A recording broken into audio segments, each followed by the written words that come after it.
What up, Space Fam? Golden here for AnimeUproar, and here I am back with another How Strong Is video. The response to my How Strong Is Tanjiro video was amazing, and many Space Famers said they wanted more. So I'm excited to present this video focusing on Zenitsu's strength. If you want to keep seeing these Demon Slayer videos, make sure to smash that like button to let me know. If we can get 4,000 likes, I'll start working on the next one ASAP. If you haven't, be sure to subscribe and hit that notification bell so you actually get notified when new Demon Slayer videos drop. For more Demon Slayer content and crucial updates about the upcoming movie and seasons, follow us on Twitter and Instagram at AnimeUproar, link in the description. If you didn't guess by now, there will be manga spoilers in this video, because we are going to use all the information available to figure out how strong Zenitsu actually is. And without further ado, let's jump into it. Best Boy Zenitsu definitely doesn't start off as a strong dude. He's actually presented like a cowardly weakling in the beginning. He's always doubting his own power and worried that he's about to die, yet the talent is there.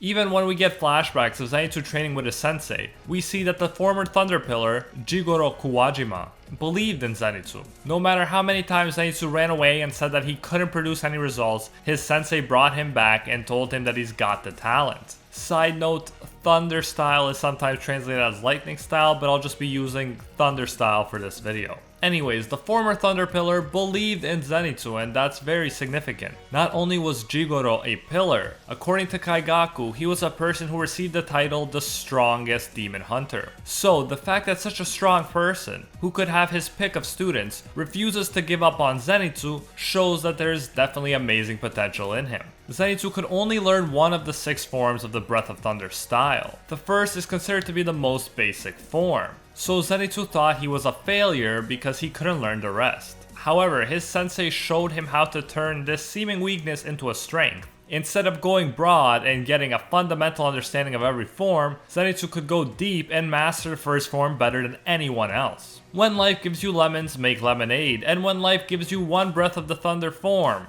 make it the most badass attack possible. His sensei tells Zenitsu to use the first form as much as he can, to work on it until he's reached the limit of the limit. His sensei tells him to go the distance. He says that he can run, he can cry, but he can't give up. Not only does his sensei believe that he can become a great swordsman, he believes that he can become stronger than anyone else. So clearly Zenitsu has a lot of potential. The man once called the strongest demon hunter believes that he can become the strongest. However, he is in the process of developing himself, so let's see how far he's gotten so far. When we first see Zenitsu confront a demon in the drum house, the overwhelming fear and sense of responsibility he feels causes him to pass out. He literally falls asleep when he needs to be protecting people. It looks like it's all over when suddenly the demon's attacking tongue gets cut off. Zenitsu gets up and signals for the kid present to get behind him. While asleep, he cuts off the monster's head with one quick slash. He looks like a complete badass until he wakes up and starts freaking out at the sight of a severed demon head. Although Zenitsu doesn't even know what happened, the narrator steps in to assure us that Zenitsu has eye-stopping swordsmanship skills, if we didn't already pick that up from his impressive attack.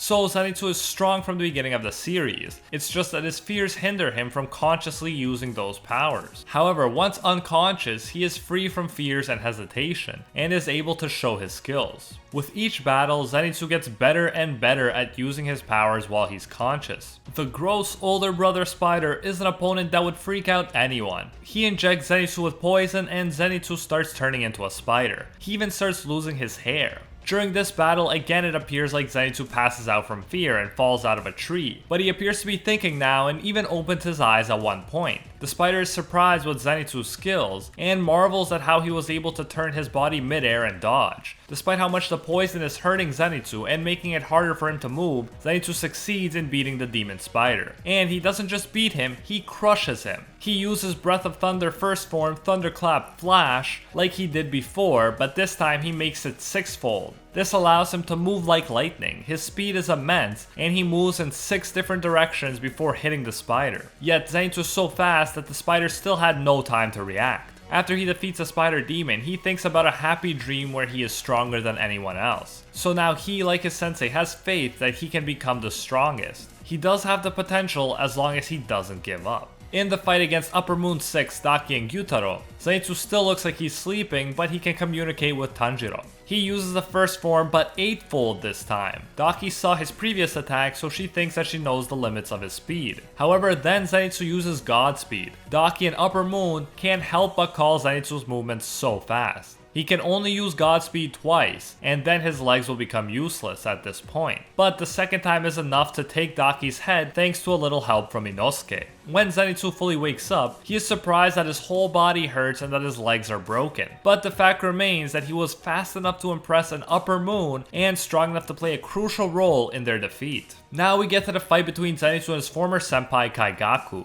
This fight is the best example of where Zenitsu's power is currently at, and during this fight he doesn't fall asleep. It's actually funny because Zenitsu usually looks scared when he confronts a powerful opponent, and Kaigaku is the strongest opponent he's had to confront all by himself. Yet despite the fact that he has to fight an Upper Moon by himself, he looks like an absolute savage. Not only does he not act scared, he seems 100% committed to absolutely crushing Kaigaku. He even insults Kaigaku by calling him a stopgap, which is a temporary way of dealing with a problem or satisfying a need. In other words, Zenitsu is saying that Kaigaku was only given the title of Upper Moon 6 because they needed someone to fill the role and not because he's actually strong enough to deserve it. There is some truth to this. Kaigaku is a relatively new demon and so hasn't had much time to get used to his new demon powers. Nevertheless, as mentioned, he is the strongest opponent Zenitsu has fought against alone, so let's take a look at how he does. Zenitsu is extremely angry with Kaigaku because his sensei,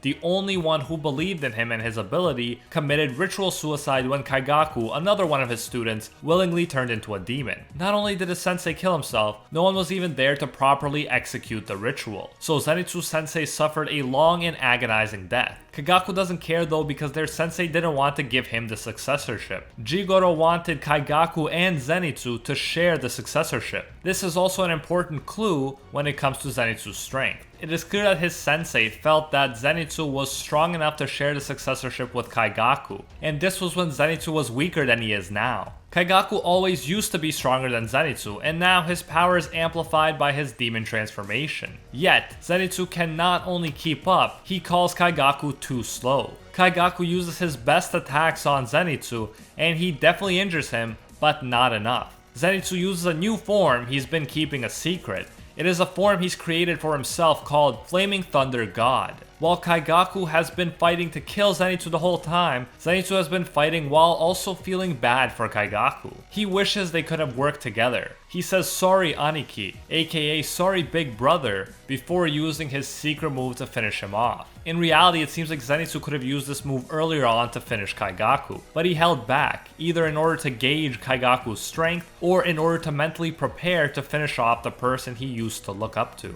This attack is extremely strong and fast. Thunder style users are fast in general, and Kaigaku's speed is further enhanced by his Upper Moon demon powers. Yet, Zenitsu's technique is so fast, he can close a significant distance before Kaigaku can even react. Furthermore, the attack is strong enough to easily cut through his neck, even though Upper Moon necks can be especially tough to cut. It's also telling that the attack forms the shape of a dragon, one of the most powerful of mythical creatures, and has God in the title, implying that it reaches a superhuman divine level. It is clear that with this attack, Zenitsu has significantly passed Kaigaku in skill, despite his demon upgrades. In fact, after the attack, Kaigaku said that he couldn't even see the attack. Zenitsu was too fast, so Zenitsu successfully overpowered a demon moon. Now to be fair, he did have to be rescued in the end from falling to his death and from his injuries. And Yushiro confirmed that Kaigaku had no idea how to use his own techniques and abilities. He called Zenitsu lucky because if he fought Kaigaku a year later, he would have died on the spot. However, I don't think this is an entirely fair assessment. For instance, is he assuming that Zenitsu wouldn't get stronger in a year? Given the rate of growth of both Tanjiro and Zenitsu over the show so far, I'd say that in a year, Zenitsu is going to be a lot stronger too. Zenitsu's sensei, one of the strongest pillars ever, believed that Zenitsu could become the strongest, so I think he has mad potential to grow. Also, Kaigaku was inexperienced, but there is no doubt that you need to meet a certain and impressive standard before they'll give you an Upper Moon title, and he evidently met it. Lastly, I do have the feeling that Zenitsu could have finished the battle earlier with his secret attack if he had less emotions like pity and regret, causing him to hold back longer than necessary. As of now, I'd say he is at least pillar level. We are told by the narrator when Muichiro beat Upper Moon 5 that a pillar managing to defeat an Upper Moon demon is a really unnatural situation. Now, I wouldn't put Zenitsu on Muichiro's level yet because Kaigaku, as mentioned, was lower ranking and inexperienced when compared to Upper Moon 5. However, still, the fact that Zenitsu could beat an Upper Moon by himself speaks volumes about his power if it's even unnatural for a pillar to beat one, and Zenitsu isn't even a pillar yet. Zenitsu has proven that he can consciously use his power now to effectively accomplish things that some pillars never accomplished, namely to kill an Upper Moon. For instance, the former Sound Pillar needed a lot of help from Zenitsu, Tanjiro, and Inosuke for them to eventually defeat Upper Moon 6, Daki, and Gyutaro. The Love Pillar needed Tanjiro to defeat Upper Moon 4. Yet Zenitsu overpowered the new Upper Moon 6 by such an extent that Kaigaku couldn't even follow his movements. For this reason, I'd currently even consider putting Zenitsu ahead of most pillars who have yet to access the see-through world. The see-through world seems to be something that only the most skilled demon slayers have accessed so far, like Tanjiro, Gyome, and Muichiro. Although I don't think he's as strong as Tanjiro right now, I do think that Zenitsu has made huge progress and that he is now skilled enough that he could help rather than get in the way in any upcoming battle. And that is how strong I think Zenitsu is currently. I think that he is strong and especially fast even compared to pillars. And like his sensei, I think that he has the potential to eventually rival even the quickly evolving Tanjiro in power. Anyways, if you enjoyed this, make sure to smash that like button to let me know. If you haven't, be sure to subscribe and ring that notification bell so you actually get notified when new Demon Slayer videos drop. Let me know whose strength you'd like to see broken down next. For crucial updates on the upcoming Demon Slayer movie and seasons, follow us on Twitter and Instagram at AnimeUproar. A big thank you goes out to our patrons over on Patreon who help make videos like this one possible. I especially want to thank our Pro Hero tier patrons,